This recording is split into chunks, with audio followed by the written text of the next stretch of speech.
किराएदारी के समझौते। आवासीय किराएदारों के कार्यालय में आपका स्वागत है।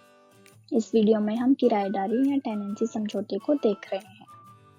एक किराएदारी समझौते एक कानूनी अनुबंध है जहां मकान मालिक किराए के बदले में किराएदार को किराए की संपत्ति पर कब्जा देता है। इसमें किराए के नियम शामिल है। यह समझौता दो तरीके से किया जा सकता है, मौखिक रूप से या लिखित रूप में। एक लिखित समझौते में सभी पक्षों के कानूनी नाम, किराए की संपत्ति का पता और किराए की राशि की जानकारी शामिल होनी चाहिए। आवश्यकताओं की एक पूरी सूची ORT की वेबसाइट पर पाई जा सकती है। यदि किराएदारी समझौता मौखिक है तो मकान मालिकों को समझौते पर पहुंचने के 20 दिन के भीतर लिखित रूप में अपनी संपर्क जानकारी प्रदान करनी होगी। मकान मालिक और किराएदार विभिन्न प्रकार के रेंटल समझौते में से चुन सकते हैं। मासिक दर मासिक, सप्ताह से सप्ताह और निश्चित अवधि के पट्टे या लीज। मासिक या साप्ताहिक किराए तब तक जारी रहते हैं जब तक कि इसे उचित नोटिस द्वारा वैध रूप से समाप्त नहीं कर दिया जाता है।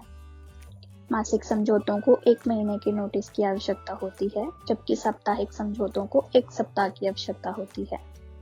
दोनों मामलों में किराएदार को किराए के देय होने से पहले दिन का नोटिस देना चाहिए।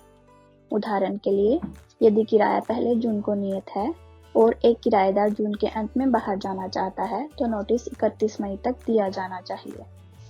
अंत में, एक निश्चित अवधि की लीज या फिक्स टर्म टेनेंसी तब होती है जब एक मकान मालिक और किराएदार किराए के लिए एक विशिष्ट समय सीमा पर सहमत होते हैं।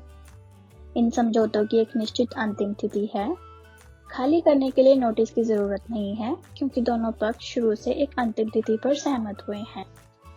लेकिन किराए के समाप्त होने से 2 महीने पहले मकान मालिक को या तो नवीकरण की शर्तें पेश करनी चाहिए या किराएदार को सूचित करना चाहिए कि लीज को नवीकृत नहीं किया जाएगा, ताकि किराएदार को पता चले कि क्या उन्हें कार्यकाल के अंत में बाहर जाने की आवश्यकता है। यहाँ कुछ याद रखें। हर किराएदारी समझौते का पालन करना चाहिए, जिसे मानक स्थितियाँ या स्टैंडर्ड कंडीशंस कहा जाता है। यहाँ उन नियमों की एक सूची है जो प्रांत में हर किराए पर लागू होती हैं। कानून के अनुसार हर लिखित टेनेंसी समझौते के साथ मानक शर्तों की एक प्रति शामिल की जानी चाहिए। यह कैसे काम करता है?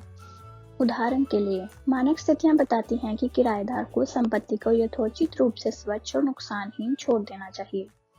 यहाँ तक कि किराएदारी समझौते के अनुसार किराएदारों को बाहर निकलने से पहले पेशेवर रूप से कारपेट और या कालीनों को साफ करना चाहिए। परंतु मकान छोड़ने से पहले यदि कारपेट बहुत साफ है तो किराएदार को कारपेट साफ नहीं करना पड़ेगा। मानक स्थितियां हमेशा जीतती हैं। मकान मालिक और किराएदार दोनों को खुशहाल किराएदारी सुनिश्चित करने में मदद करने के लिए मानक शर्तों से परिचित होना चाहिए। अधिक जानकारी के लिए www.saskatchewan.ca/ORT पर जाएं।